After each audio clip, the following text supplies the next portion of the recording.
Viewers, অনেক সময় দেখা যায় আমাদের পিসিতে পাওয়ার আসছে না, পাওয়ার হচ্ছে না। তো সেক্ষেত্রে আমাদের প্রথমেই চেক করতে হবে যে পাওয়ারটা আসলে এই যে পাওয়ার যে সোর্সটা আছে সেখান থেকে আপনি পাওয়ারটা পাচ্ছে কি না। তো সেক্ষেত্রে আপনাকে আগে টেস্ট করতে হবে পাওয়ার সাপ্লাই ইউনিটটা ঠিক আছে কি না। তো সেক্ষেত্রে আমরা চেক করতে পারি, এটা আমরা খুলে ফেলবো এখান থেকে খুলে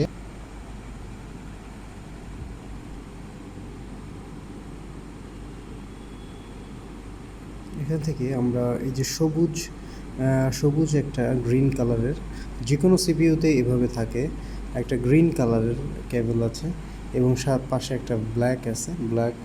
গ্রিন এবং ব্ল্যাক দুটি যুক্ত করতে হবে আমাদেরকে। আমরা এটা যুক্ত করতে পারি যে কোনো একটা পিনের মাধ্যমে অথবা কোনো তারের মাধ্যমে আমরা করতে পারি। যেমন এটা এরকম যদি কোনো পিন থাকে, আমরা যদি এখানে দুইটা কেবলের পাশাপাশি আমরা ঢুকিয়ে দিতে পারি, ঠিক আছে। এখানে যদি আমরা ঢুকিয়ে দিই দুটি কেবলের মধ্যে, এই যে এখানে যে হোল আছে এটার ভিতরে যেমন ঢুকিয়ে দিই, দেন এটা ঢুকিয়ে দিলাম।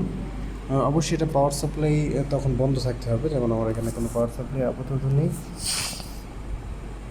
তো তারপরে আপনি এটাকে যখন দুটো তার এখানে শর্ট করে দিবেন, দুটো তার শর্ট করার পরে কিছু ঢুকিয়ে দুটো শর্ট করে দেওয়ার পরে দেন আপনি এখানে পাওয়ার সাপ্লাইয়ে অন করে দেবেন। পাওয়ার সাপ্লাই অন করলে দেখা যাবে আপনার ফ্যানটা ঘুরছে, এই পাওয়ার সাপ্লাই ফ্যানটা ঘুরছে। আর যদি এটা ঠিক না থাকে তাহলে কোনো রেসপন্স করবে না, তার মানে বোঝা গেল যে আপনার এটা পাওয়ার সাপ্লাইটা নষ্ট। দেন আপনাকে পাওয়ার সাপ্লাই চেঞ্জ করতে হবে।